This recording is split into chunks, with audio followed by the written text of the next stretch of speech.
হযরত ওমর রাদিয়াল্লাহু তাআলা আনহু, ইসলাম কারে কয় বাবা, ইসলাম কাকে বলে? রোমক সম্রাট তার গোয়েন্দা বিভাগের লোক পাঠায় দিয়েছে, দেখো তো যেভাবে ইসলাম এক একটা দেশ দখল করতেছে, তার আদর্শ দিয়ে না জানি রোমও কবে চলে যায়। আমিরুল মুমিনিন কেমন, সিংহাসন কেমন, দেখে আসো। রোমের বাদশা, রোমের গোয়েন্দা বিভাগ আসলো, মদিনায় ঢুকে সাহাবীদের জিজ্ঞেস করছেন, আইনা মালিকুকুম, তোমাদের বাদশা কই?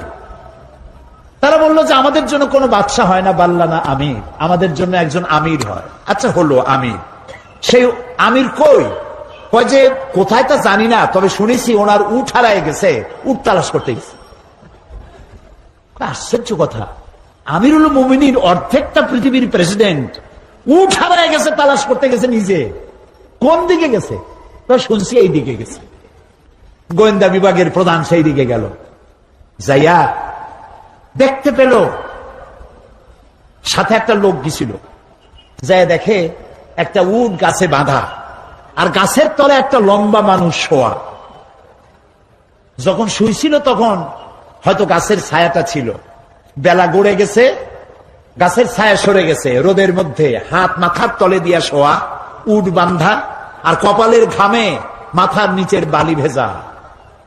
সাহাবী বললেন, এই হচ্ছে আমাদের আমিরুল মুমিনিন ওমর ইবনুল খাত্তাব রাদিয়াল্লাহু তাআলা।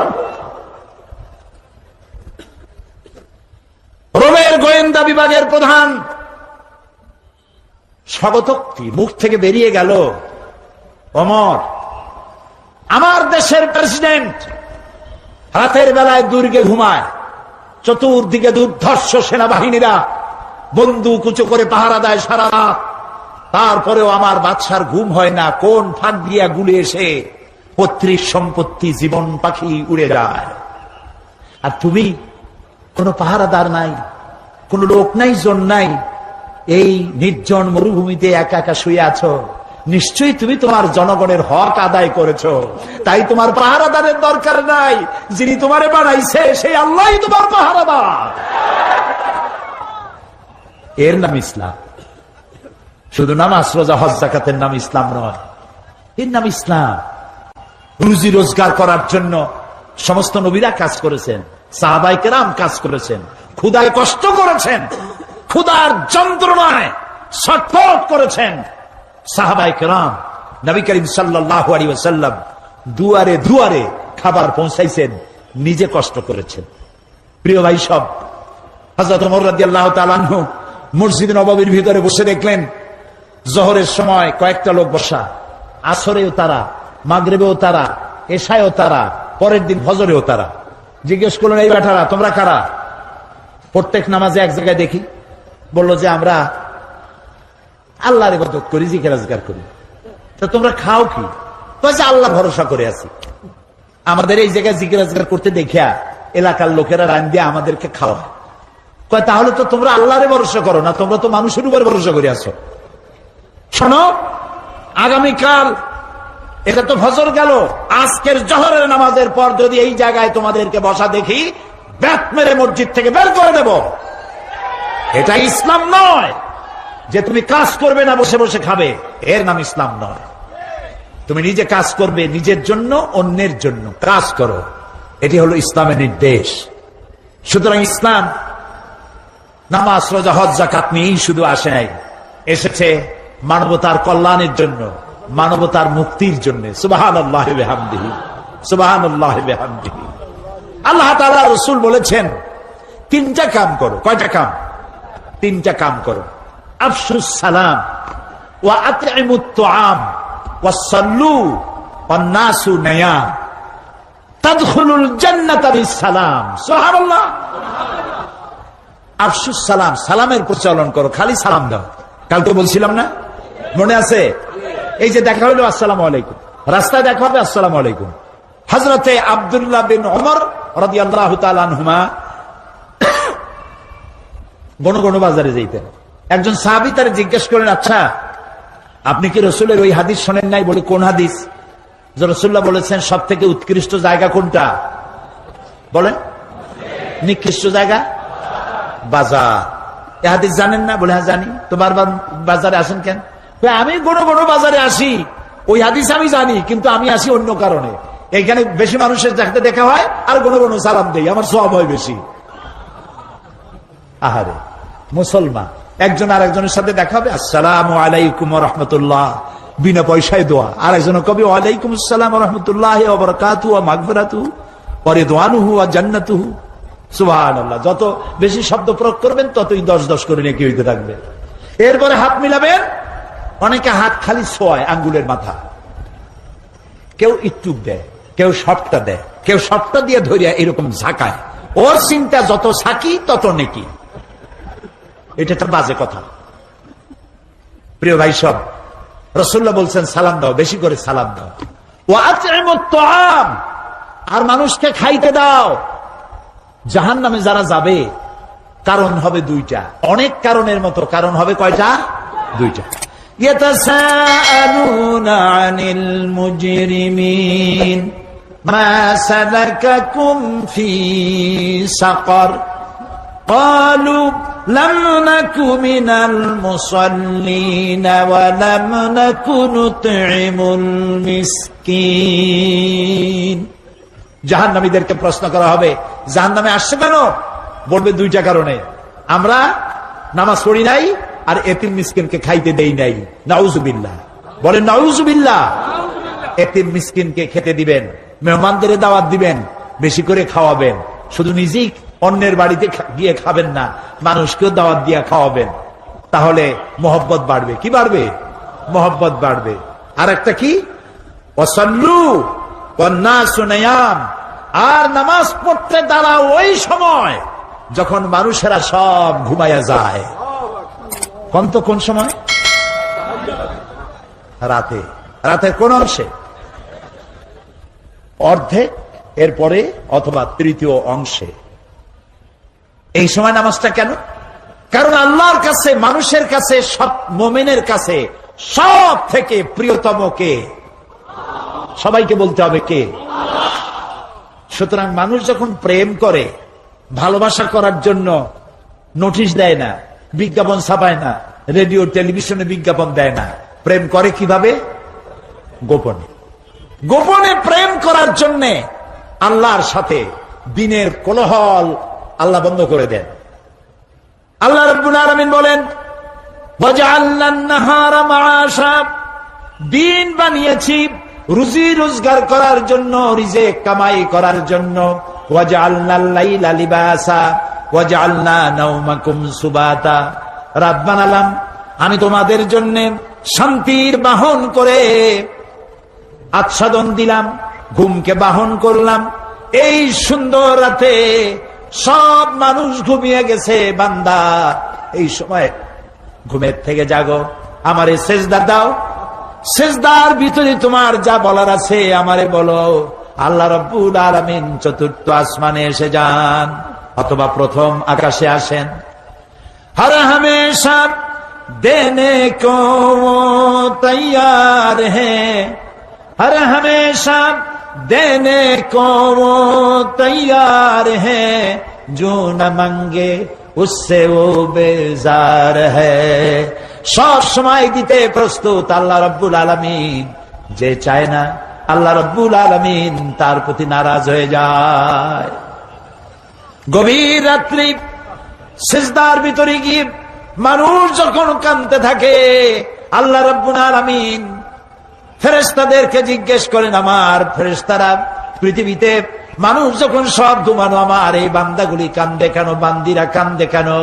ফেরেশতারা বলে, রব্বুল আলামিন ওরা গুনাহ করেছে, তোমার কাছে মাপ চায়, জাহান্নাম থেকে মুক্তি চায়। আল্লাহ প্রশ্ন করেন, ওরা আমার জাহান্নাম দেখেছে নাকি, আমারে দেখেছে নাকি, বেহেশত দেখেছে নাকি? তারা বলবে না, দেখে নাই। রব্বুল আলামিন বলেন, ও আমার ফেরেশতারা, আমার এই বান্দাগুলি আমারে দেখে নাই, ফেরেশতা দেখে নাই, জাহান্নাম দেখে নাই, হাসর নসর কিছুই দেখে নাই, শুধু আমার কোরআনের কথা, আমার নবীর কথা বিশ্বাস করে যেভাবে তারা কাঁদতেছে, তোমরা সাক্ষী থেকে যাও, আমার এই ক্রন্দনরত বান্দাগুলিরে আমি মাফ করে দিলাম। সুতরাং নবীজির কথা মতো যারা সালামের প্রচলন করবেন, মেহমানদের খাওয়াবেন, রাতের বেলায় জেগে নামাজ আদায় করবেন, আল্লাহ রাব্বুল আলামিন তাদেরকে, নবীজি বলেন, তাদখুলুল জান্নাতা বিসসালাম, আল্লাহ তাআলা শান্তির সাথে তাদেরকে জান্নাতে প্রবেশ করাবেন। এই পৃথিবী হচ্ছে মানবতার কল্যাণের জন্য, মানব সভ্যতা বিকাশের জন্য, এই পৃথিবীকে সুন্দর করে সাজিয়ে গুছিয়ে রাখার জন্য আল্লাহ মুসলমানদেরকে দায়িত্ব দিয়েছেন। এটার নামই হচ্ছে ইসলাম। ইসলাম মানবতার কল্যাণ নিয়ে এসেছে, ভালোবাসা নিয়ে এসেছে, মোহব্বত নিয়ে এসেছে। ক্ষমতায় যাইয়া মন্ত্রী হবেন, এমপি হবেন, খাওয়ার চোটে এক একজনের পেট 3টা তরমুজের সাইজ হয়ে যাবে, এই জন্য ক্ষমতায় যাওয়া নয়। কিছু লোক আছে, হায় হায়, ক্ষমতা পাইয়া এমন খাওয়া খাইছে, পেটটারে এত মোটা করছে, কোন রুমের মধ্যে ঢুকতে হলে হাত দিয়া দরজা খোলার দরকার হয় না, পেটের ধাক্কায় দরজার কাম সারা। আছে না এমন? আছে। হযরত ওমর রাদিয়াল্লাহু তাআলা আনহু রাসূলের শিক্ষায় শিক্ষিত, কোরআনের শিক্ষায় শিক্ষিত আমিরুল মুমিনিন, রাতের বেলায় ঘুরছেন, প্রজা পুঞ্জরা খাইয়ে আছে না না খেয়ে আছে, ইসলাম কারে কয়? তিনি দেখতে পেলেন একটা বাড়ির ভিতরে একটা পুরুষ বারবার ঢোকে আর বের হয়, ঢোকে আর বের হয়। গভীর রাত, গিয়ে প্রশ্ন করলেন, আই মিয়া, তুমি এই বাড়ির মধ্যে বারবার ঢোকে আর বাইর হও কেন? তুমি কেডা? কয় যে পথিক, আমি তো এই বাড়ির মালিক, তাই বারবার ভেতরে ঢোকে আর বাইর হও কেন? বলছে পথিক সে চেনে নাই আমিরুল মুমিনিনকে। বলছে আমার মতো বিপদে জীবনে কেউ পড়ে নাই। বলে কিরকম? আমার ঘরে আমার বউ আসন্ন প্রসবা, এখনই বাচ্চা হবে, আমার ঘরে কোনো পুরুষও নাই, আমি ছাড়া কোন মেয়ে লোক নাই, আর আমি এই বিষয় সম্পূর্ণ অনভিজ্ঞ, কিছুই জানি না। আমার স্ত্রীর কষ্ট, আমার জীবন বেরিয়ে যাচ্ছে, আমি কোনো সাহায্য করতে পারছি না। হযরত ওমর রাদিয়াল্লাহু তাআলা আনহু বলছেন, অপেক্ষা করো, দেখি আমি তোমার কোনো সাহায্য করতে পারি কিনা। গোটা পৃথিবীর অর্ধেকটা পৃথিবীর প্রেসিডেন্ট, খলিফাতুল মুসলিমিন, আমিরুল মুমিনিন দৌড় দিলেন। কিছুক্ষণ পরে একটি মেয়ে লোক নিয়ে আসলেন, বাড়িওয়ালাকে বললেন এখানে দাঁড়াও, মেয়ে লোকটিকে ভিতরে ঢুকাই দিলেন। কিছুক্ষণ পরে সেই মেয়ে লোক এসে আমিরুল মুমিনিনকে ডেকে বললেন, আমিরুল মুমিনিন, এই বাড়ির মালিককে বলেন আল্লাহ তাকে একটি পুত্র সন্তান দান করেছেন, পুত্রটিও সুস্থ, তার মাও সুস্থ। বাড়িওয়ালা তো আমিরুল মুমিনিন নাম শুনিয়া পায়ের তলা থেকে মাটি গজে গেছে। হযরত ওমর আমার জন্য কষ্ট করছে, দৌড়াইছে, কি আশ্চর্য, আমার তো বেয়াদবি হয়ে গেছে। তিনি করজোড়ে ক্ষমা চাইলেন, আমিরুল মুমিনিন, আল্লাহর রাস্তায় আমারে মাফ করে দেন, আপনি আমারে কষ্ট দিছি, আমি আপনাকে কষ্ট দিয়েছি, আমাকে ক্ষমা করুন। আর এই যে মেয়ে লোকটারে নার্স নিয়ে আসছেন, সেবিকা, কিছু টাকা আপনি তাকে দিয়ে দেবেন, এই টাকাগুলো আপনি নেন। হযরত ওমর বলেন, ও আল্লাহর বান্দা, আমার কাছে ক্ষমা চাইও না, আমার কাছে ক্ষমা চাওয়া উল্টা হবে, কারণ তুমি আমার এলাকার ভিতরে বসবাস করো, তোমার এই কষ্টের কথা তুমি জানাবার আগে আমি নিজেই জেনে যে খেদমত দিতে পারি নাই, এজন্য কিয়ামতের দিন ওমরকে আল্লাহর দরবারে তুমি আসামি বানাইও না। আর যে মেয়ে লোকটিকে টাকা দিতে চাও, ওই মেয়ে লোকটি কোন পেশাদার নার্স নয়, সেবিকা নয়, যেই মেয়ে লোকটি দিয়ে আমি তোমার স্ত্রীর খেদমত করালাম, ওই মেয়ে লোকটি আমার স্ত্রী। সুবহানাল্লাহ, এর নাম ইসলাম, এর নাম ইসলাম। শুধু নামাজ রোজা হজ যাকাতের জন্য নয়, নামাজ রোজা কম্পালসারি ডিউটি, দাড়ি রাখা মুসলমানের আলামত, মেসওয়াক করা, সুরমা লাগানো, লম্বা জামা গায়ে দেওয়া, এগুলি ইউনিফর্ম। কিন্তু মূল স্পিরিট, আসল জিনিসটা হারাই ফেলেছি, খোলস হারাই ফেলেছি, মূল জিনিস হারাইয়া খোলস ধরে আছি। হ্যাঁ, পাগড়ি আমার দরকার, এটা আমার শিয়ার, আমার পাগড়ি প্রয়োজন, আমার টুপি প্রয়োজন, আমার দাড়ি প্রয়োজন, আমার লম্বা জামা প্রয়োজন, আমার তসবিহ প্রয়োজন, কিন্তু সব থেকে বড় প্রয়োজন ছিল মানব প্রেম। যারা অহংকারী, যারা স্বৈরাচারী, যারা জালিম, আল্লাহ পাক তাদেরকে বলছেন, এ পৃথিবীর মানুষেরা, জেনেরা, যদি সম্ভব করতে পারো আমার আইন ভালো লাগে না, আমার ইসলাম পছন্দ হয় না, আমার আলেম ভালো লাগে না, আমার কোরআন ভালো লাগে না, অবস্থা যদি এমনটি হয়, বেরিয়ে যাও, বেরিয়ে যাও।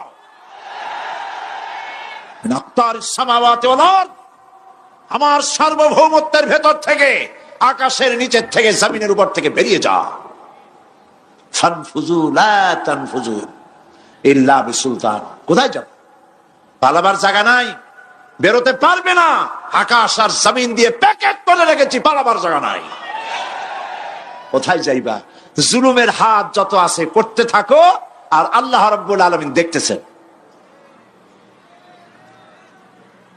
সুতরাং ইমানদার ব্যক্তি, তার মধ্যে বিনয় আসে, বিনম্র হয়।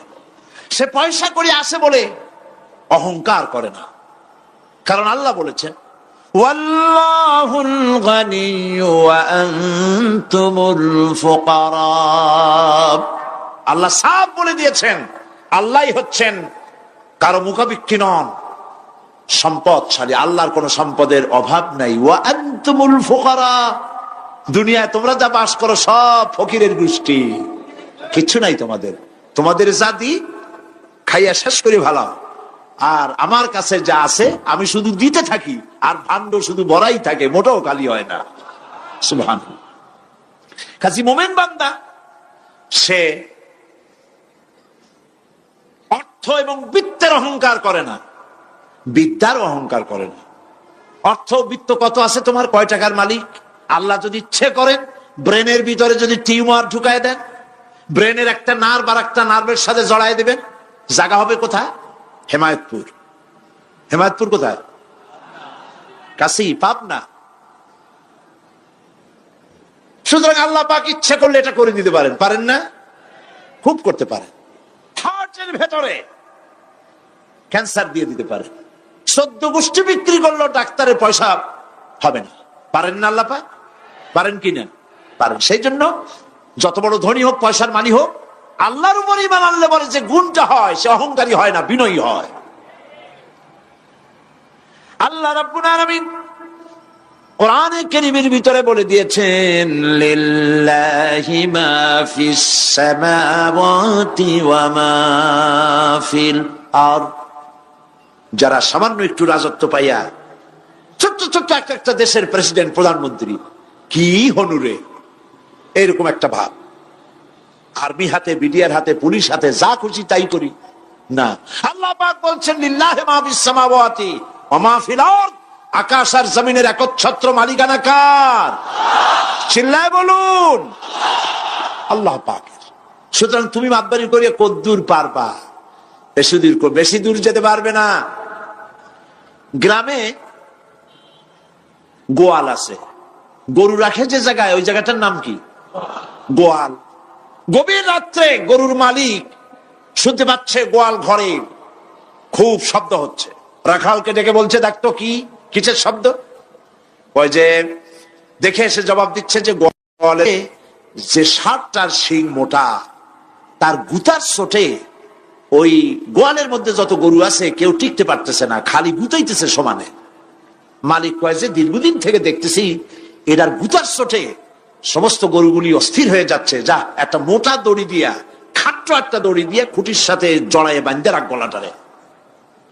মোটা একটা দড়ি দিয়া গলার সাথে, খুঁটির সাথে যদি বাঁধতে দেয়, এরপরে খালি ফোঁস করতে পারবে, গুতাইতে আর পারবে না।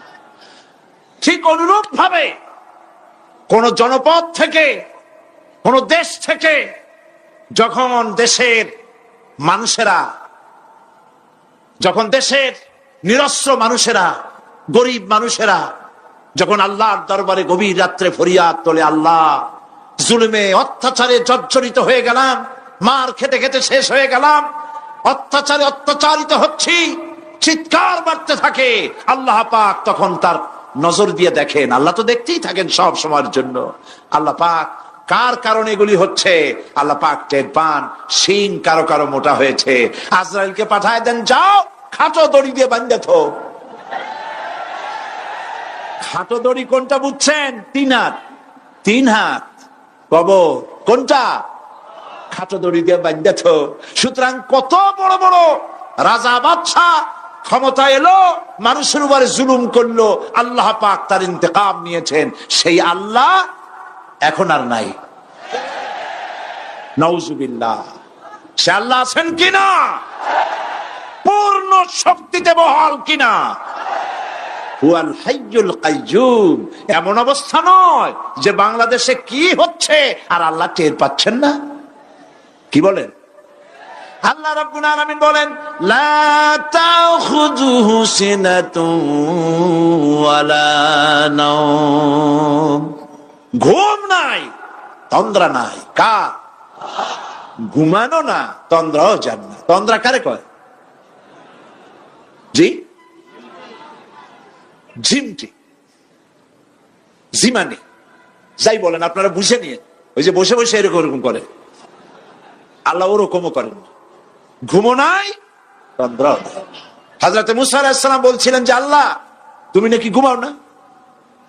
মুসা আলাইহিস সালাম তো খুব আদরের নবী, আল্লাহ পাকের খুব আদরের নবী, দারুণ আদর। আল্লাহ পাক বলছেন, মুসা আমি তোমারে আমার জন্য বানাইছি। সুবহানাল্লাহ। কোরআন শরীফে আছে, আল্লাহ পাক বলছেন, মুসা আমি তোমারে আমার জন্য বানাইছি। তোমাকে যখন তোমার মা দরিয়ায় ভাসায় দিয়েছিল, আমি তোমার বাক্সর দিকে তাকাইছিলাম। সুবহানাল্লাহ। আল্লাহ যদি বলেন আমি তাকাইছিলাম, সুবহানাল্লাহ। তোমারে আমার জন্য বানাইছি। সুতরাং হযরত মুসা আলাইহিস সালাম তিনি বলছেন আল্লাহ পাককে খুব আদরের নবী, তো আল্লাহ তুমি নাকি ঘুমাও না। আল্লাহ কয় তুমি বিশ্বাস করো না। হযরত মুসা আলাইহিস সালাম বললেন, আল্লাহ অবশ্যই বিশ্বাস করি, তবে বুঝি না বিষয়টা কি, বুঝি না কেমনে না ঘুমাই পারে, বুঝি না। আল্লাহ আচ্ছা ঠিক আছে, তুমি যখন বিশ্বাস করছো তখন আর অসুবিধা নেই, বিশ্বাস না করলে মুসিবত ছিল। পয়গম্বর মানুষ, তাকে তো বলতেই হবে বিশ্বাস করি, তবে বুঝি না। আল্লাহ কয় ঠিক আছে, বিশ্বাস যখন করো আমি বুঝাই দেবো। নিয়ে আসো এক গ্লাস পানি। এক গ্লাস পানি নিয়ে আসলেন, দাঁড়ায় থাকো। মুসা আলাইহিস সালামকে আল্লাহ বললেন পানি নিয়ে দাঁড়ায় থাকো, আর ঘুমের আল্লাহ করলেন মুসারে ধর। মুসা আলাইহিস সালামের ঘুম এসে গেল। ঘুমের আমেজে হাতটা শিথিল হয়ে গ্লাসটা পড়ে ভেঙ্গে চুরমার হয়ে গেল। হযরত মুসা আলাইহিস সালাম ভয় পেয়ে গেলেন। আল্লাহ পাক শোনায় দিলেন, ভয়ের কোনো কারণ নাই, একটা পরীক্ষার জন্যই দিলাম, তোমার বোঝার জন্যই দিলাম। তুমি যেমন এক গ্লাস পানি নিয়ে, একটা গ্লাস নিয়ে এক মুহূর্ত দাঁড়াতে পারলে না, ঘুম আসলো আর হাত থেকে পড়ে গ্লাসটা ভেঙে গেল। মুসারে তুমি বুঝে নাও, তুমি জেনে রাখো, তাম সৃষ্টি জগৎ তোমার আল্লাহ, আল্লাহ রব্বুল আলামিনের হাতের মুঠার মধ্যে রয়েছে। আল্লাহ রব্বুল আলামিন যদি ঘুমায় যান, এই পৃথিবীর আকাশ এবং জমিনের সব ট্রাফিক কন্ট্রোল আল্লাহ পাক নিজেই করেন। যদি তিনি ঘুমায় যান, সব শেষ হয়ে যান। বাংলাদেশে কি হচ্ছে, পৃথিবীর কোথায় কি হচ্ছে তা আল্লাহ দেখছেন না? চিল্লায় বলো, দেখছেন না? সে আল্লাহ রাব্বুল আলামিন তিনি পরিষ্কার করে বলছেন, যারা নাকি মুমিন বান্দা তারা অহংকারী হয় না, ক্ষমতায় থাকুক ক্ষমতায় না থাকুক, কোন অবস্থাতেই অহংকারী হতে পারে না। আল্লাহ পাক শোনায় দিয়েছেন, যারা অহংকার করে তাদেরকে পরিষ্কার করে বলেছেন, ওয়ালা তামশি ফিল আরদি মারহান ইন্নাকা লান তাখরিকাল আরদা ওয়া লান তাবলুগাল জিবালা তুলা ওয়ালা তামশি ফিল আরদি মারহান। খবরদার, আমার জমিনের উপরে অহংকারের পথে বড় হেঁটো না। দেখছেন না কত আছে অহংকার করে হাঁটে, জমিনের উপরে জুতা পায়ে দিয়ে মচ মচ করে হাঁটতে থাকে। ওয়ালা তামশি ফিল আরদি মারহা ইন্নাকা লান তাখরিকাল আরদা। তুমি কি তোমার পদাঘাত দিয়ে আমার জমিনটারে ভাগায় দিতে পারবা? বলেন পারবে? যদি শক্তি থাকে দাও লাথি, তোমার ঠ্যাং ভাঙবে, মাটির কিচ্ছু। ওয়ালান তাখরিকাল আরদা মা, তুমি আমার এই জমিনটাকে ধসাই দিতে পারবে না। আর ওয়ালান তাবলুগাল জিবালা তুলা, আর পাহাড়ের উচ্চতা লাফ দিয়ে তুমি ছাড়াই যেতে পারবে না। আমার জমিনও ফাটাইতে পারবে না লাথি দিয়া, লাভ দিয়া পাহাড়ের উচ্চতাও ছাড়াইতে পারবে না, তো এত লাফাও কেন? মুমিন কম লাফাও, শক্তি কম দেখাও। আল্লাহ রাব্বুল আলামিন আবার বলেন, ওয়াইবাদুর রাহমানিল্লাযীনা ইয়ামশুনা আলাল আরদি হাওনা। আল্লাহর বান্দা যারা, সত্যিকারের বান্দা যারা, তারা দুনিয়ার বুকে বিনয়ের সাথে হাঁটে, মাথা নিচু করে বিনয়ের সাথে হাঁটে। সুবহানাল্লাহ, আলহামদুলিল্লাহ। তো এই আল্লাহর প্রতি ঈমানের সবথেকে বড় লাভ হচ্ছে আত্মমর্যাদা সম্পন্ন বানায়। ঈমান তাকে বিনয় এবং বিনম্র বানায়, অহংকারী বানায় না। আর অহংকার করে তুমি যাবা কই? কদ্দুর ক্ষমতা তোমার? আল্লাহ কোরআন শরীফের বহু আয়াত দিয়ে এই কথাগুলি বলেছেন। আর এটা গেল 2। 3 নম্বরে আল্লাহর উপরে ঈমান আনার, আমি কি বলতেছি বলেন তো দেখি, ফায়দা।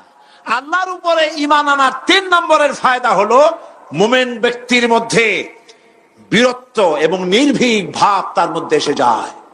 সে নিজে মুজাহিদ, সে বীর, সে কাপুরুষ নয়। সুবহানাল্লাহ। আল্লাহর উপর ঈমানের কারণে বীরত্ব এবং নির্ভীকতার প্রশিক্ষণ তার মধ্যে তৈরি হয়ে যায়। কারণ মানুষের সবচেয়ে বড় ভয় হলো মৌতের। বলেন তো দেখি, বড় ভয় কিসের? বলেন সবাই। আর যারা বললেন না, তারা, তাদের মৌতের কোনো ভয় নেই। মৌতের ভয় আছে কিনা? আছে। কিন্তু ভয় করে যাবেন কই? ভয় তো সেইটারে করা যায় যেটাকে ভয় করে এড়ানো যায়। এখন মৃত্যুকে ভয় করে আপনি কি এড়াইতে পারবেন? পারবেন? আল্লাহ পাক বলছেন, মুমিন নির্ভীক হবে, বীরত্বে পরিপূর্ণ হবে, কাপুরুষ হবে না, মৌতের ভয়তে পালায়ে বেড়াবে না। আল্লাহ পাক বলছেন, কুল ইন্নাল মাউতাল্লাযীনা তাফিররুনা মিনহু ফাইন্নাহু মুলাকীকুম। মরণ থেকে পালাও তুমি, মরণ তোমায় লইবে ঘিরি, যদিও সুদূর আকাশ পানে, লুকাও সেথায় লাগিয়ে সিঁড়ি।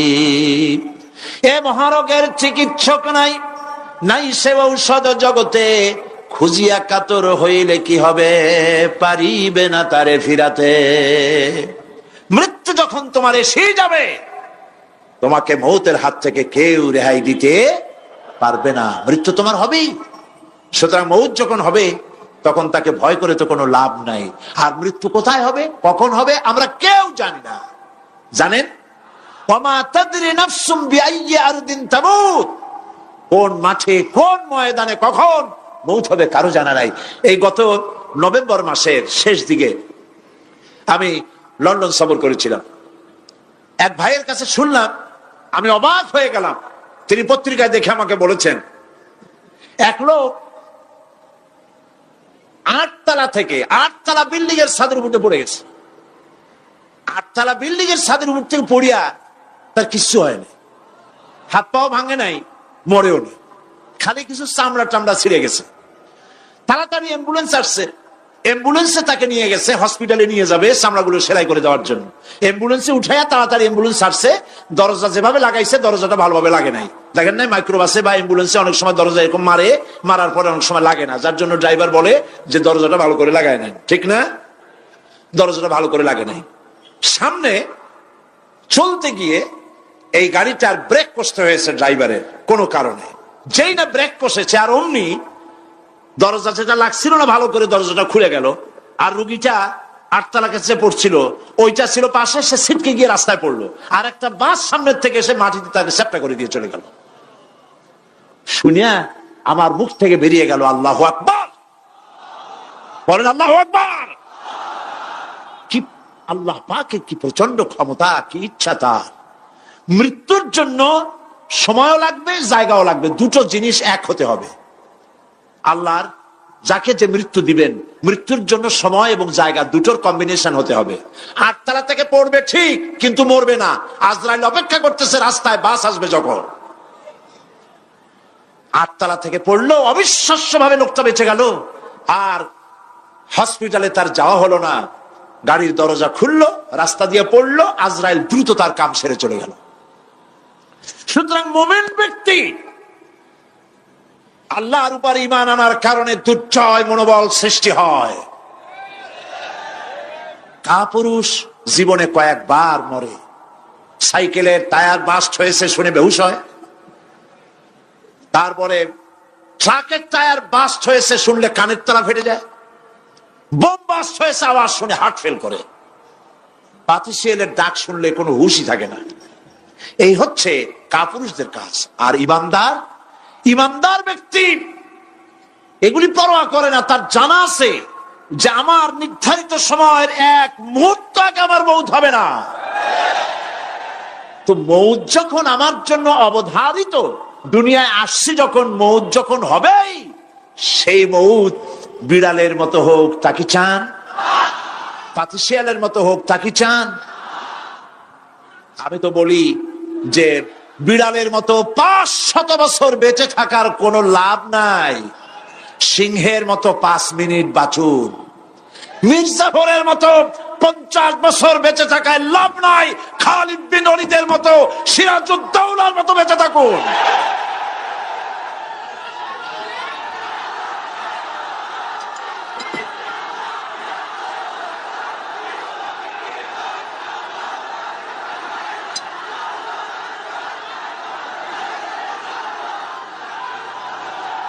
বসেন, আপনারা যদি দাঁড়ায় যান তাহলে আমি করব কি? বসেন বসেন।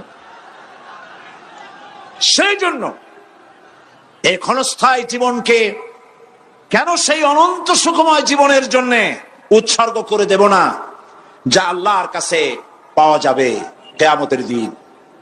দেখেন, মৃত্যু হওয়া উচিত মুসলমানদের শাহাদাতের মৌত হওয়া উচিত। কি মৌত হওয়া উচিত? আল্লাহকে আজকে প্রাণ খুলে বলি, আল্লাহ জীবন তো নিবাই, সুতরাং জীবন যখন নিবা, মৌতটা শাহাদাতের মৌত তুমি আমাদের দান করে দিও। কাপুরুষের মতো মরতে চাই না, শাহাদাতের মৌত চাই। সুবহানাল্লাহ বলেন, আমিন বলেন।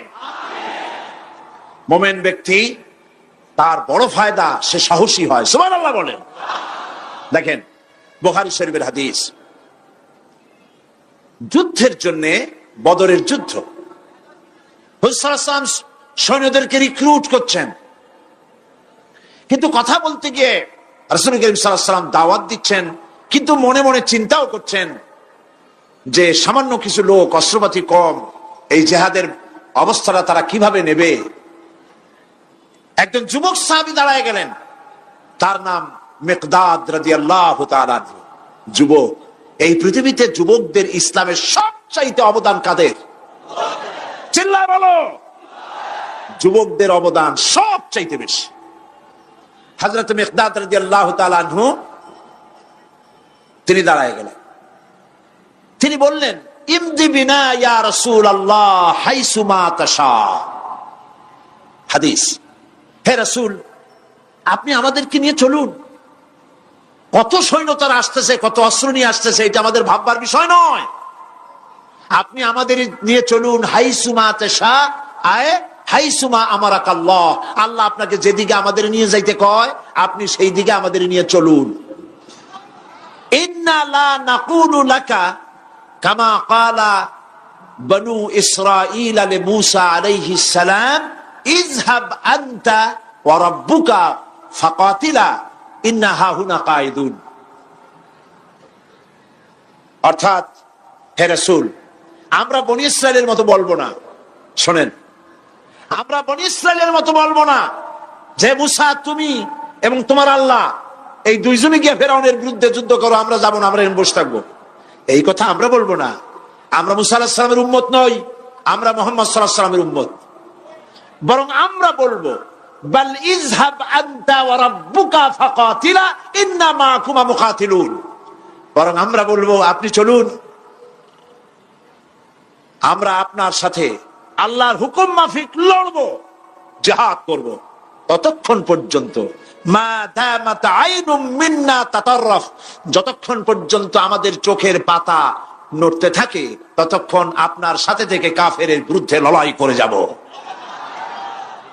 জীবনের পরোয়া তারা করেন নাই, জীবনের পরোয়া করেননি।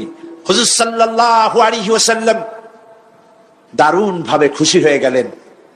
হুজুর হেজিটেট ফিল করছিলেন যে এই সামান্য কিছু লোক, অস্ত্র নাই, পাতি নাই, এতগুলি লোকের বিরুদ্ধে যুদ্ধ করতে যাবে। যুবকের মুখে এই কথা শুনে হুজুর দারুণ খুশি হলেন। আল্লাহর নবী বললেন, কুমু বিনা ইলা জান্নাতিন, জান্নাতুন আরদুহা কারদিস সামাওয়াতি ওয়াল আরদ। ও সাহাবীরা, তোমাদের মনোভাব যখন এই, তোমাদের মানসিকতা যখন এই, চলো আমার সাথে বেহেশতের দিকে, সেই জান্নাতের দিকে যেই জান্নাত আল্লাহর আকাশ আর জমিনের চাইতে অনেক প্রশস্ত। চলো আমার সাথে বেহেশতে, সুবহানাল্লাহ, চলো আমার সাথে জান্নাতে। ফাকামা উমাইর বিন হামাম ওয়া কানা ইয়াকুলু তামার। হযরত উমাইর নামক একজন যুবক দাঁড়ায় গেলেন এবং তিনি হাতে কতগুলি খরমা ছিল, সেই খরমাগুলি তিনি চিবোচ্ছিলেন। রাসূলুল্লাহর বক্তৃতা শুনতেছিলেন আর খরমা চাবাচ্ছিলেন। খরমা চাবান, বিচিগুলি ফেলে দেন, এভাবে করতেছেন, হাতে কতগুলো খরমা। হযরতে উমাইর বলছেন, ওয়াকালা বাখ বাখ, অর্থাৎ আয় আযমাহু আয় আহসানাহু। হে রাসূল, আপনি কি সুন্দর কথা বললেন। আপনার সাথে লড়াই করতে যাব কাফেরদের বিরুদ্ধে, সেই লড়াই করলে এমন বেহেশত পাবো যে বেহেশত হবে আকাশ আর জমিনের চাইতেও প্রশস্ত। তাহলে ওয়াল্লাহি হাত্তা আকুলাহুন্না ইন্নাহা লাহায়াতুন তাবিলা। তাহলে আমার হাতে যে খরমাগুলি আছে, এই সমস্ত খরমাগুলি খেতে গেলে কিন্তু অনেক সময় লেগে যাবে। এত সময় বেহেশতে যাওয়ার জন্য আমি তো তর সহ্য করতে পারবো না। ফারামাবিহিন্না, হাতের সব খরমা ফালাই দিলেন, যুদ্ধে ঝাঁপায় পড়লেন। অনেকক্ষণ কাফেরদের বিরুদ্ধে লড়াই করে হযরত উমাইর শাহাদাত বরণ করলেন। রাসূলুল্লাহ তার লাশের কাছে গিয়ে আঙ্গুল দিয়ে ইশারা করে বললেন, ইন্নাকা মিন আহলিহা। উমাইর, তুমি যেই বেহেশতে যাওয়ার জন্য খরমাগুলি খাওয়ার সময় পাচ্ছিলে না, তাড়াতাড়ি করে খরমাগুলি হাত দিয়ে ফেলে দিয়েছিলে, আমি আল্লাহর রাসূল, আমি সাক্ষ্য দিচ্ছি অবশ্যই আল্লাহর সেই জান্নাত তোমার জন্য অবধারিত। মুমিন ব্যক্তি সে কখনো মৃত্যুর ভয়ে উদ্দেশ্য হাসিল থেকে চুপ করে বসে থাকে না। সে ভয় করে কেবলমাত্র কাকে? সে মৃত্যুর ভয়, মৃত্যু হবেই, এবং আমার জন্যে বিশ্বাস রাখতে হবে, আমার জন্যে যদি কোনো বুলেট এর উপরে আমার নাম লেখা থাকে, পৃথিবীর সমস্ত মানুষ আমাকে পাহারা দিয়ে সেই বুলেট থেকে আমাকে রক্ষা করতে পারবে না। আর যদি কোনো বুলেটে আমার নাম লেখা না থাকে, সারা পৃথিবীর সমস্ত মানুষ বৃষ্টির মতো গুলি বর্ষণ করলেও একটি গুলিও আমাকে বিদ্ধ করতে পারবে না। এটার নাম হলো ঈমান। এটার নাম কি? এই ঈমান পেলাম কোথায়? কোথায় পেলাম? কোরআন শরীফে। কোথায় পেয়েছি? আল্লাহ রাব্বুল আলামিন বলেন, ওয়ামা হুম বিদরিনা বিহি মিন আহাদিন ইল্লা বিইজনিল্লাহ। একথা সুস্পষ্ট, আল্লাহর অনুমতি ব্যতিরেকে বান্দার কোনো ক্ষতি সাধন কেউ করতে পারে না। জোরে বলেন সুবহানাল্লাহ। কেউ কারো কোনো ক্ষতি করতে পারবে না। যেটা ক্ষতি যদি কিছু থাকে কিসমতে, ওটা তো মুকদ্দার ছিল, তকদির ছিল, সেটাই হবে, এর বাইরে কিছুই হবে না।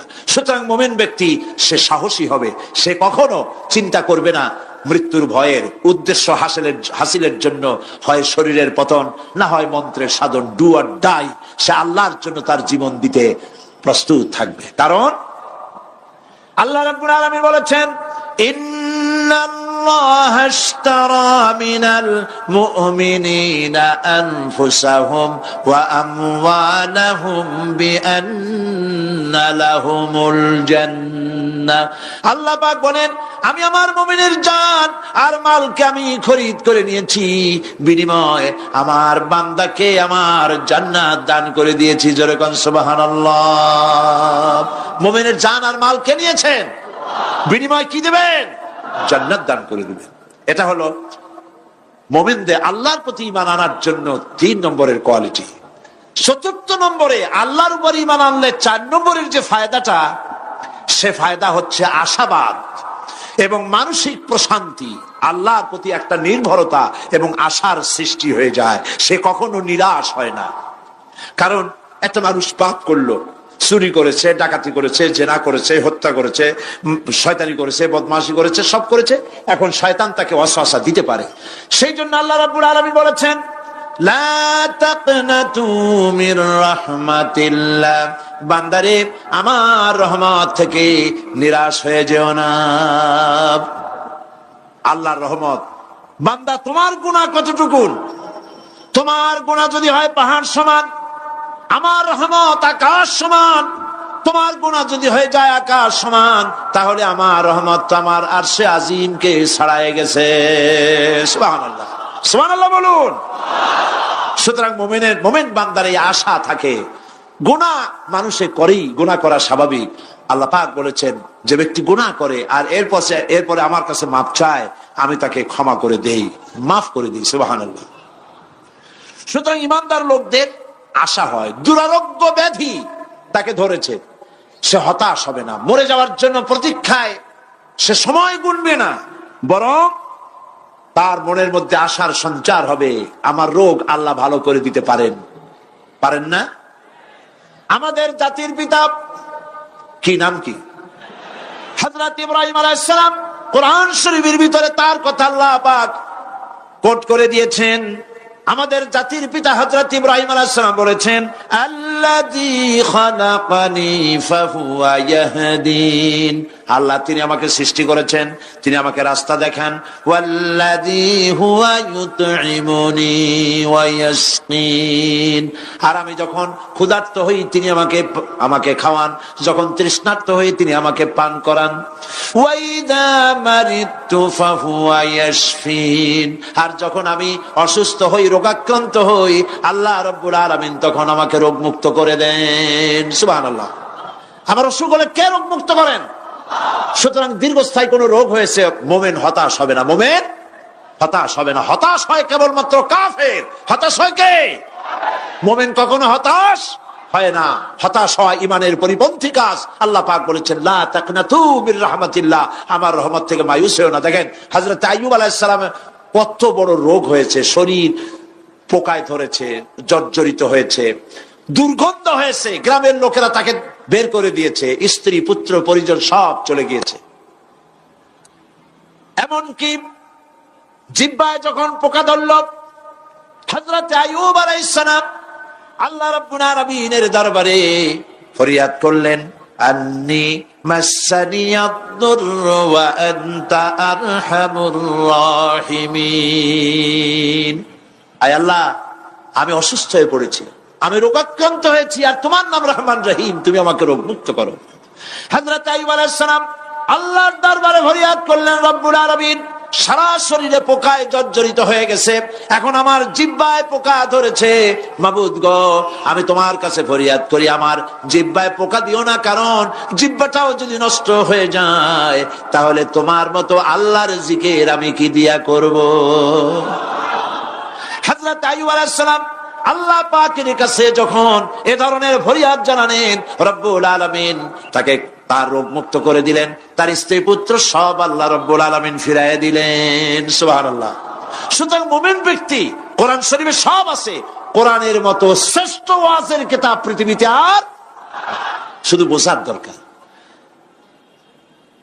বিপদে, যত বড় বিপদ আসুক, কোন বিপদে মুমিন ধৈর্য হারাবে না।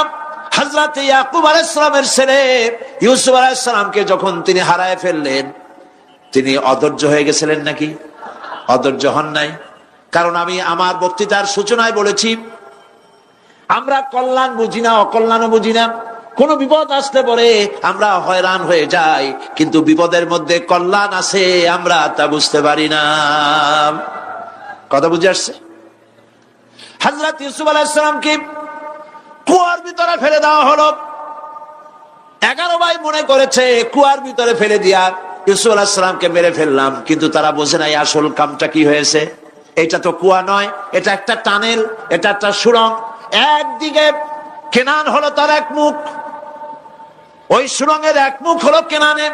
কেনান ইউসুফ আলাইহিস সালামকে ফেলে দেওয়া হলো কুয়ার ভিতরে মারার জন্যে, কিন্তু আল্লাহ পাকের ইচ্ছা ইউসুফ আলাইহিস সালাম মরবে না।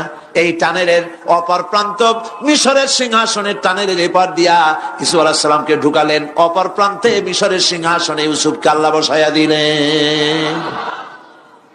হযরত ইয়াকুব ছেলের জন্য অধৈর্য হলেন না, যখন তিনি খবর পেলেন ছেলে বাঘে খেয়ে ফেলেছে, তিনি তখন বলেছেন ফাসাবরুন জামিলুন আসাল্লাহু আইয়াতিয়ানি বিহিম জামিআ ইন্নাহু হুয়াল আলিমুল হাকীম। ফাসাবরুন জামিল, আমি উত্তম ভাবে ধৈর্য ধারণ করলাম এবং আমি বিশ্বাস করি আল্লাহ রাব্বুল আলামিন আমার হারানো সবকিছু আমাকে ফিরাই দিবেন। বহু বছর পর যখন হযরত ইউসুফ আলাইহিস সালাম প্রেসিডেন্ট হয়েছেন মিশরের, 11 ভাই গেল সেখানে সাহায্য আনার জন্য। সেই ঘটনা তো শোনাবো না, এমনি বলে যাচ্ছি। এরপরে তিনি তাদেরকে পরিচয় দিলেন, ওরা ভয় পেয়ে গেল। তিনি বললেন ভয়ের কোনো কারণ নাই, লা তাসরিবা আলাইকুমুল ইয়াউম, আজকে আমি কোনো প্রতিশোধ তোমাদের নেব না। সুবহানাল্লাহ। এর নাম পয়গম্বর, এর নাম কি? আল্লাহর নবী। আমি আজকে কোনো প্রতিশোধ তোমাদের নেব না, তোমরা যাও। পিতার অবস্থা তিনি জানলেন, কাঁদতে কাঁদতে পিতার চোখ দুটো নষ্ট হয়ে গেছে। ইয়াকুব আলাইহিস সালাম, হযরত ইউসুফ আলাইহিস সালাম বললেন যাও। নিজের জামাটা খুললেন, গায়ের জামা খুলে বললেন ভাইরা আমার এই জামা নিয়ে যাও, আর আমার আব্বার চোখের উপরে এই জামাটা রেখে দিও। ছেলেরা যখন হযরত ইউসুফ আলাইহিস সালামের জামা নিয়ে মিশর থেকে রওনা করেছে, গল্প নয়, উপন্যাস নয়, আল্লাহ পাক এই কোরআন শরীফের সূরা ইউসুফে বলেছেন জামা নিয়ে মিশর থেকে রওনা করেছেন। কোথায় মিশর আর কোথায় কেনান?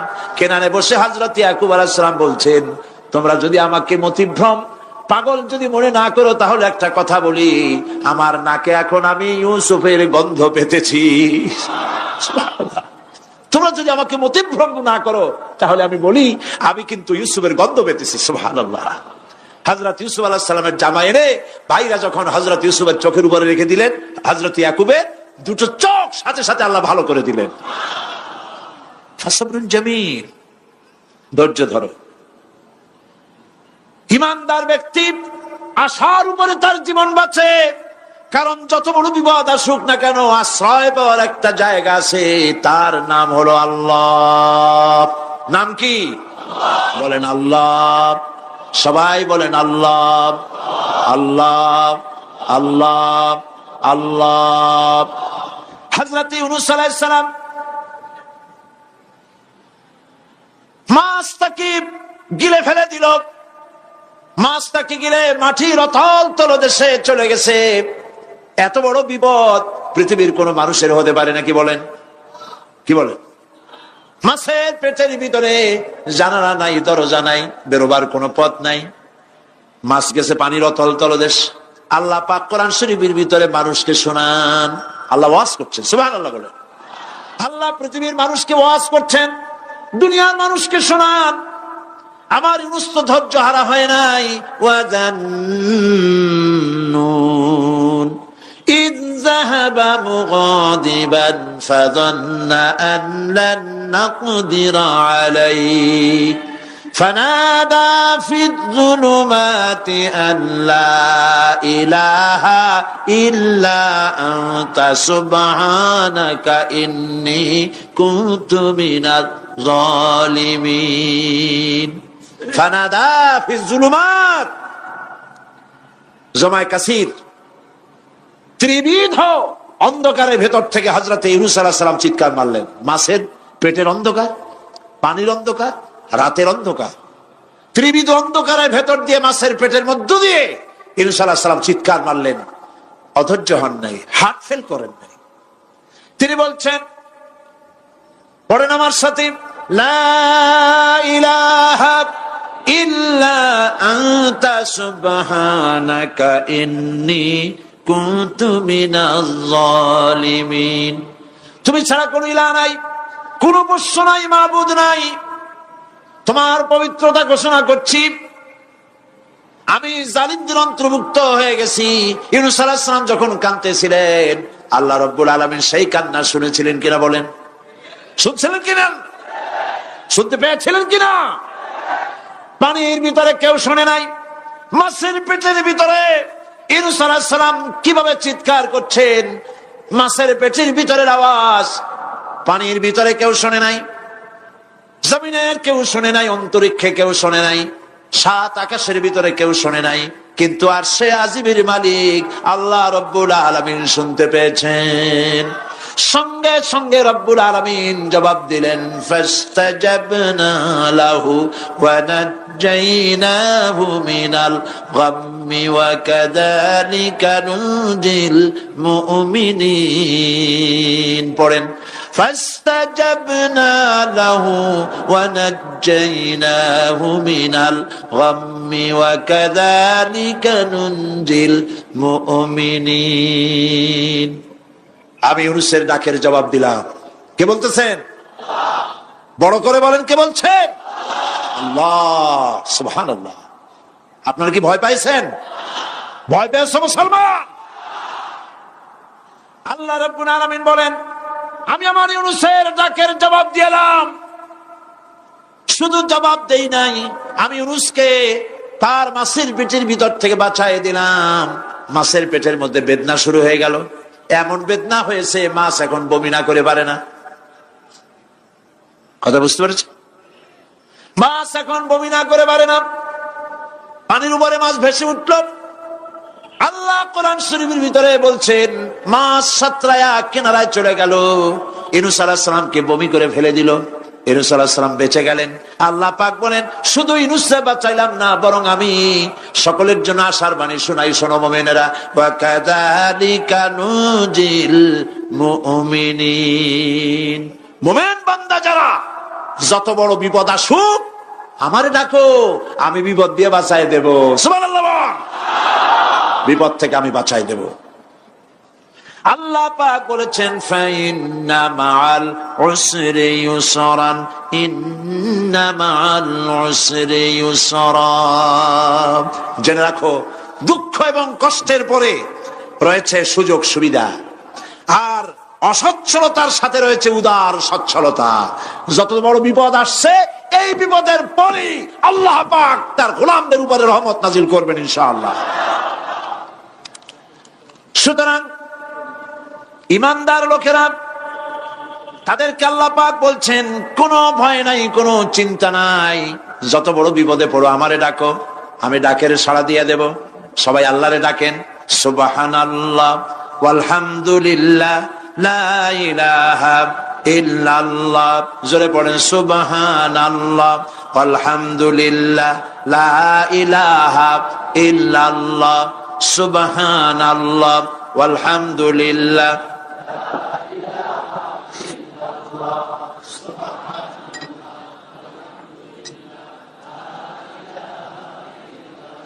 লা ইলাহা ইল্লাল্লাহু মুহাম্মাদুর রাসূলুল্লাহ।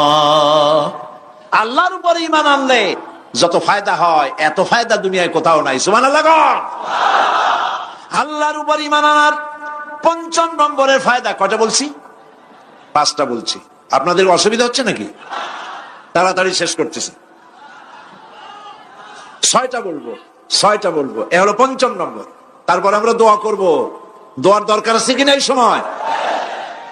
৫ম নম্বরে আল্লাহর উপরে ঈমান আনলে পরে আরেকটি বড় ফায়দা, সেটা হলো কঠিন এবং কঠোর বিপদে আল্লাহ পাক তার মধ্যে অবিচলতার এবং ধৈর্য ধরার তৌফিক দিয়ে দেন। সুবহানাল্লাহ। যত বড় বিপদ আসুক, সেই বিপদে মুসিবতে আল্লাহ পাক মুমিনদেরকে আল্লাহর উপরে নির্ভরতা শিখায় দেন। সুবহানাল্লাহ। কারণ মুমিনদের জানা আছে যে ঈমানদারদের বিপদ নতুন কিছু নয়, একেবারে আদম আলাইহিস সালাম থেকে শুরু হয়ে আসছে। ঠিক কিনা? আদম আলাইহিস সালামের বিপদ হয় নাই? আদম আলাইহিস সালামের বিপদ কি? শয়তান। তার বিপদ কি? শয়তান ছিল বিপদ। প্রত্যেক নবীর সময় মানুষের নবীদের কষ্ট দিছে, তাই নাই? বিশ্বকবি ইকবাল বলেছেন, সতীজা কা রহা হ্যায় अज़ल से ता इमरोज, सतीजा का रहा है अज़ल से ता इमरोज, चरागे मुस्तफा भी से शरारे बुलहबीस। আবহমান কাল থেকে শুরু করে মুহাম্মদ সাল্লাল্লাহু আলাইহি ওয়াসাল্লামের চারাগকে, নূরকে, ঈমানকে, ইসলামকে নিভায় দেওয়ার জন্য আবু জাহেলের গোষ্ঠীরা চিরকাল চেষ্টা করেছে। সব চেষ্টা কর্পূরের মতো উড়ে গেছে, মুহাম্মদ সাল্লাল্লাহু আলাইহি ওয়াসাল্লামের চিরাগ টিম টিম করে জ্বলতে রয়েছে। আল্লাহ পাক বলছেন, ইউরিদুনা লিইউতফিউ নূরাল্লাহি বিআফওয়াহিহিম ওয়াল্লাহু মুতিম্মু নূরিহি ওয়ালাউ কারিহাল কাফিরুন। ওরা চায় মুখের ফু দিয়া, কারা? কাফেরেরা, ইসলাম সহ্য করতে পারে না যারা, ওরা চায় মুখের ফু দিয়া আমার আলোটাকে নির্বাপিত করে দেবে। আল্লাহ পাক বলেন, ওয়াল্লাহু মুতিম্মু নূরি, আমি আমার নূরকে পূর্ণতা দান করব, তাতে কাফির বেঈমানদের মনের ভিতরে যত জ্বালা হোক, যন্ত্রণা হোক, ওদের কলজা যত পুরুক, ইসলাম তার বিজয় পতাকা নিয়ে উঠবে, কেউ ঠেকাতে পারবে না।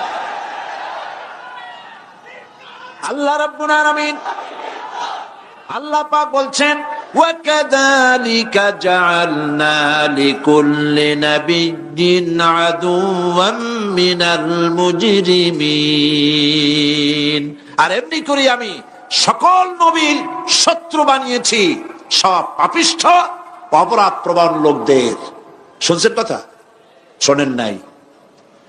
আল্লাহ পাক বলছেন, দুনিয়ার সব নবীদের, তাদের জন্য আমি শত্রু বানাইছি কাদেরকে?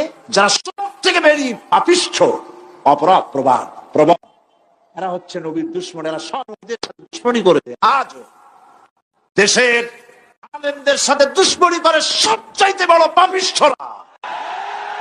এটা কোরআন। এটা কি? কোরআন। জোরে বলেন, এটা কি?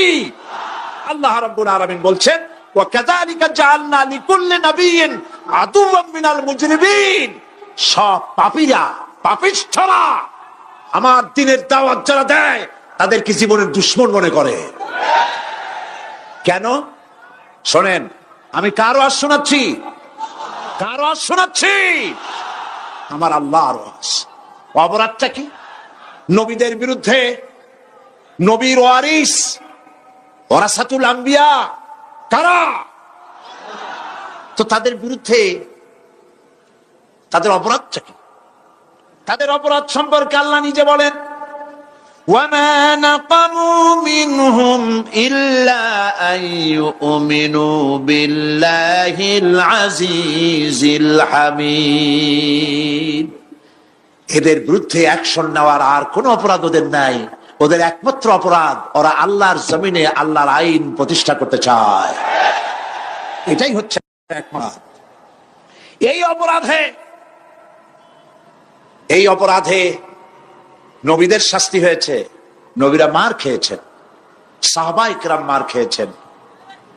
আমরা তো সাহাবায়ে কেরামের জুতার ধুলার সমানও নই, সুতরাং এগুলি আমাদের পাওনা। এই রক্তের বিনিময়, জীবনের বিনিময় আল্লাহ পাক তার দ্বীনকে প্রতিষ্ঠা করবেন ইনশাআল্লাহ। হযরতে খাব্বাব, বুখারী শুনুন, বুখারীর হাদিস। আমি কোনো কথা বানিয়ে বলি না, আমি লেখাপড়া করি, পড়াশোনা করি, চোখে দেখি, তারপরে কথা বলার চেষ্টা করি। বাজে গপ্প কিস্সা কাহিনী বলার অভ্যাস আমার কোনো কালে ছিল না, নাই। রাসূল করিম সাল্লাল্লাহু আলাইহি ওয়াসাল্লামের মতো মানুষ, ওনার মতো মানুষ, আহারে, তার চাইতে শ্রেষ্ঠ মানুষ কি পৃথিবীতে আছে? তিনি মার খাইছেন না খান নাই? আহা, কিভাবে তাকে মারলো! গলায় চাদর দিয়ে পেঁচাইয়া আছাড় মেরে ফেলে দিয়ে তারপরে তাকে প্রহার করা হয়েছে। আবু জাহেল মেরেছে, বেহুশ হয়ে গেছেন হুজুর। হযরত হামজা তখনও কাফের ছিলেন। শিকার থেকে ফিরে এসে মুহাম্মদ সাল্লাল্লাহু আলাইহি ওয়াসাল্লামের অবস্থা দেখে পায়ের রক্ত মাথায় উঠে গেছে। আপন ভাইয়ের ছেলে, আর এমন ছেলে। চলে গেলেন আবু জাহেলের বাড়ি, বললেন, আবু জাহেল, তুই নাকি মুহাম্মদ সাল্লাল্লাহু আলাইহি ওয়াসাল্লাম মারছিস? কেন মারলি?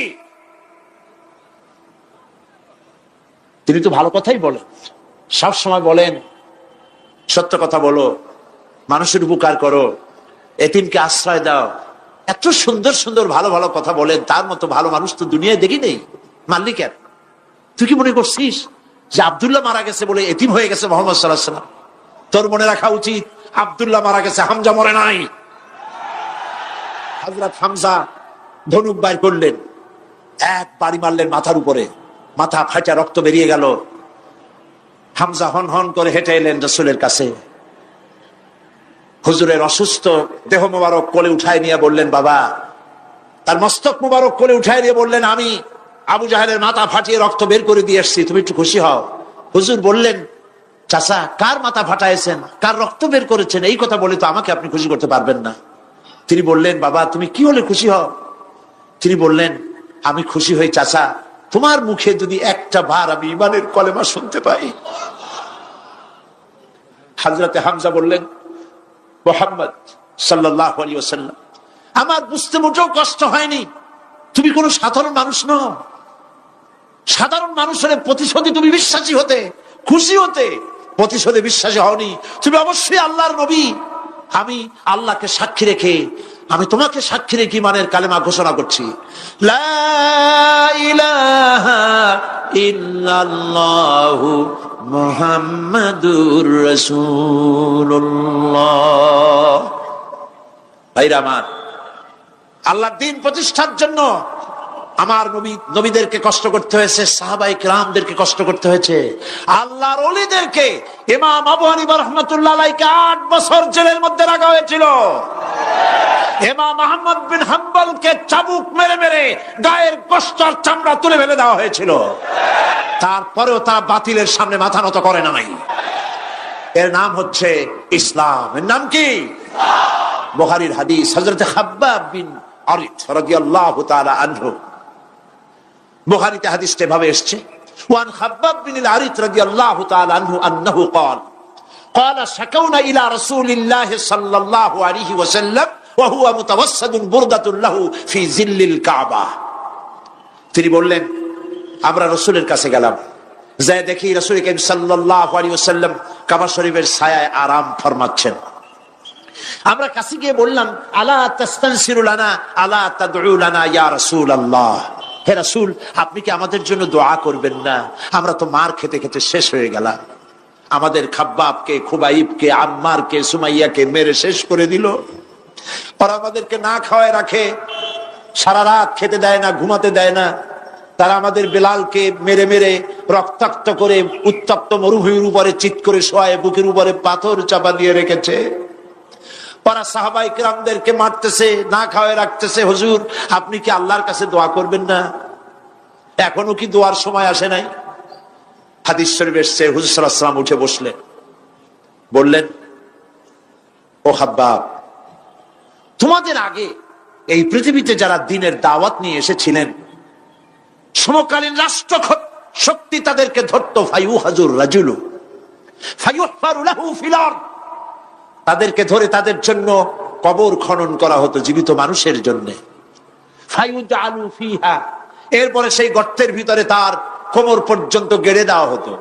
সুম্মা ইউতা বিল মানশার, এরপরে করাত আনা হতো। ফায়ুদাউ আলা রাসিহি, এরপরে সেই করাত তার মাথার উপরে রাখা হতো। ফায়ুজআলু নিসফাইন, করাত দিয়া ঘষে ঘষে ছিঁড়ে ছিঁড়ে জীবিত মানুষকে দ্বিখণ্ডিত করে ফেলে দেওয়া হতো। মা ইয়াসুদ্দুহু যালিকা আন দীনিহি, এত কষ্ট দেওয়ার পরেও আল্লাহর গোলামদেরকে এক চুল জায়গা দিন থেকে সরায় দেওয়া যায় নাই।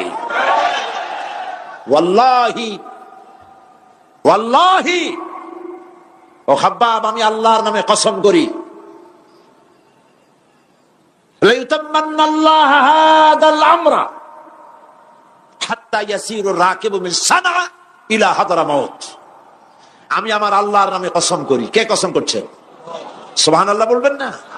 রাসূলুল্লাহ কসম করছেন, আমি কসম করি আল্লাহর, সেদিন বেশি দূরে নয়, যেদিন ইয়েমেনের রাজধানী সানা থেকে শুরু করে হাজরামাউত পর্যন্ত হাজার হাজার মাইল সওদাগরেরা তাদের পণ্য নিয়ে, মহিলারা তাদের সৌন্দর্যের পসরা নিয়ে একাকিনী অথবা দলবদ্ধভাবে যাতায়াত করবে মরুভূমির উপর দিয়ে। লা ইয়াখাফু ইল্লাল্লাহ, আল্লাহ ছাড়া তাদের অন্তঃকরণে কোনো ভয় থাকবে না। ওয়ালাকিন্নাকুম তাস্তাজিলুন, তোমরা বড্ড তাড়াহুড়ো করছো, অপেক্ষা করো, সেরকম সময় আসবে। রাসূল করিম সাল্লাল্লাহু আলাইহি সাল্লাম সেরকমের সময় দিতে পেরেছিলেন নাকি পারেন নাই? পেরেছিলেন কিনা? সেজন্য রক্ত দিতে হয়েছে, সেজন্য মার খেতে হয়েছে, সেজন্য জেলে যেতে হয়েছে। রাসূল করিম সাল্লাল্লাহু আলাইহি সাল্লামকে, জেল তো নতুন কিছু নয়। ইউসুফ আলাইহিস সালাম জেলে থাকেন নাই? জেলে থাকেন নাই? থেকেছে। রাসূল করিম সাল্লাল্লাহু আলাইহি সাল্লাম জেলে ছিলেন না? সেই জেল এরকমের দেওয়ালে ঘেরা জেল নয়, পাহাড়ে ঘেরা, চতুর্দিক থেকে পাহাড়ে ঘেরা শিয়াবে আবি তালেব 3 বছর। কতদিন? টানা 3 বছর রাসূল, তার সাহাবী, তাদের স্ত্রীরা, বাচ্চা বাচ্চা ছেলেপেলেরা 3 বছরের মধ্যে সরকার ঘোষণা করেছে এদের সঙ্গে কথা বলবে না, বাজার ঘাটে যেতে পারবে না, কেনা বেচা করতে পারবে না, সামাজিক বয়কট, সামাজিক ভাবে বয়কট করে রেখেছে। সাথে যা ছিল খাবারগুলি শেষ হয়ে গেছে, তারপরে উট ছিল, ভেড়া ছিল, খাইয়ে শেষ হয়ে গেছে। এরপরে যখন কিছু নাই, উটের চামড়া ভিজাইয়া ভিজাইয়া, শুকনা চামড়া ভিজায় খেয়েছে। যুবকেরা ক্ষুধার যন্ত্রণায় বাবলা গাছের পাতাগুলি চাবায়ে খাইতে গিয়া কাটা ফুটে জিহ্বা থেকে রক্ত পড়েছে। বাচ্চা ছেলেপেলেগুলি মায়ের বুকে দুধ পায় নাই, না পায়া বাচ্চারা চিৎকার করে উঠেছে। এই চিৎকার, ক্ষুধার জ্বালার এই চিৎকারের আওয়াজ শুনে কাফেরেরা চতুর্দিকে অট্ট হাসিতে ফেটে পড়েছে। সুতরাং জেল জুলুম মুসলমানদের জন্য, আলেমদের জন্য, পীর বুজুর্গদের জন্য নতুন কিছু নয়। এই জুলম, এই অত্যাচারের পরেই আল্লাহ পাকের দ্বীন কায়েম হয়েছিল মদিনায়। রাসূলুল্লাহ বলেছিলেন, খায়রুল কুরুনি কারনি, সর্বশ্রেষ্ঠ যুগ আমার যুগ। বন্ধুগণ, আল্লাহর উপরে ঈমান আনলে মানুষের ভিতরে এ ধরনের অবিচলতা আসে, বিপদে ধৈর্য ধরার হিম্মত পয়দা হয়ে যায়। সুবহানাল্লাহ বলো। মুসা আলাইহিস সালাম কে? মুসা আলাইহিস সালাম কোরআন ওয়াজ করতেছে। সুবহানাল্লাহ বলো। গল্প করতেছি না কোরআন শোনাচ্ছি? গল্প করতেছি না হাদিস শোনাচ্ছি? আল্লাহ রাব্বুল আলামিন বলেন, ফিরআউন মুসা আলাইহিস সালামকে চতুর্দিক থেকে, 3 দিক থেকে ঘেরাও করেছে। একদিকে দরিয়া, 3 দিকে ফিরআউনের সৈন্যরা। কোরআন শরীফে ঘটনা এভাবে তুলতেছে, ফালাম্মা তারা আল জামআন ক্বালা আসহাবু মূসা ইন্না লামুদরাকুন। মূসা আলাইহিস সালামের সাথীরা বলছেন, হে মূসা, আমরা তো পাকড়াও হয়ে গেছি, পালাবার কোনো পথ নাই, মরছি। মূসা আলাইহিস সালাম ভয় পাইছিলেন নাকি? ঈমান কারে বলে? হযরত মূসা আলাইহিস সালাম বললেন, কাল্লা ইন্না মা'য়া রাব্বী সায়াহদিন। নিশ্চয়ই নয়, অবশ্যই নয়, রব্বী সায়াহদিন, আমার প্রভু অবশ্যই, সিন দিয়ে বোঝানো হচ্ছে অবশ্যই আমার রব আমার জন্য রাস্তা করে দেবেন। এর নাম ঈমান। সুবহানাল্লাহ বলেন। এর নাম ঈমান। চতুর্দিক থেকে বিপদ ঘনীভূত, বেরোবার কোন রাস্তা নাই। ওর মধ্য দিয়ে ওমাইয়াত্তাকিল্লাহা ইয়াজআল লাহু মাখরাজা, কোন রাস্তা নাই, চতুর্দিকে অন্ধকার। এরপরে যদি বান্দা আমার উপরে ভয় করে, আমাকে ভালোবাসে, আমাকে ভয় করে, সবর ইখতিয়ার করে, অন্ধকারের ভেতর থেকে নিশ্ছিদ্র অন্ধকারের ভেতর দিয়ে আলোর রশ্মি বের করে মুমিনদের যাওয়ার জন্য রাস্তা করে দেব। মূসা আলাইহিস সালাম বললেন, ভয় পাইও না, আল্লাহ আমাদের পথ তৈরি করে দিবেন। আল্লাহ রাব্বুল আলামিন হযরত মূসা আলাইহিস সালামকে বললেন, হাতের লাঠি দিয়া দরিয়ার উপরে আঘাত করো। মূসা আলাইহিস সালাম আঘাত করলেন। রাস্তা দরকার ছিল একটা। মূসা আলাইহিস সালামের এক আঘাতে রব্বুল আলামিন দরিয়ার ভিতরে মূসা আলাইহিস সালাম এবং তার সাথী সঙ্গীদের পারাপারের জন্য 12টা রাস্তা পয়দা করে দিলেন। গল্প না কোরআন। রাস্তা তৈরি হয়ে গেল 12টা, সব পার হয়ে গেল। ফিরআউন তার দলবল নিয়ে আসছে। আল্লাহ রাব্বুল আলামিন বলেন, ওয়া আনজাইনা মূসা ওয়া মান মাআহু আজমাইন সুম্মা আগরাকনাল আখারিন। মূসা আলাইহিস সালামকে পার করলাম, পিছনে যারা আসতেছিল, কারা আসতেছিল? ফিরআউন। ফিরআউন আসছে তার দলবল নিয়ে। আসে রাস্তা দেখিয়া মনে করছে ওর বাজানের তৈরি করে রাস্তা, দলবল নিয়ে নামছে। দরিয়ার মাঝখানে এলো, আল্লাহ পাক অর্ডার করলেন কুল, বাস রাস্তা বন্ধ হয়ে গেল। রাস্তা কি হয়ে গেল? শুরু হয়ে গেল চুবনি। পানির ভিতরে চুবনি খাচ্ছে, নিচে যায়, উপরে ওঠে। পানি খাইতে খাইতে পেট পটকা মাছের মতো এরকম মোটা হয়ে গেছে। ডুবে ডুবে সব মরছে। এখন ফেরাউন একা, কেউ নাই। ফেরাউন একা। ফেরাউন পানির ভিতরে চুবনি খেতে খেতে তুমানের ভিতর থেকে নাক একটু জাগায় আর বলে, আমানতু আন্নাহু লা ইলাহা ইল্লাল্লাযী আমানাত বিহি বানু ইসরাঈল। ও আল্লাহ, তুমি ছাড়া কোনো ইলাহ নাই, আমি ঈমান আনলাম ওই আল্লাহর উপরে। বনি ইসরাঈল ঈমান আনছে যার উপরে। কাজী বনি ইসরাঈলদের পার করে দিয়েছো, আমারও পার করো আল্লাহ, তুমি রক্ষা করো। আমি তো মুসলমান। ওয়া আনা মিনাল মুসলিমিন, আমি তো মুসলমান, কলেমা পড়লাম, তারপরও চুবাও কেন?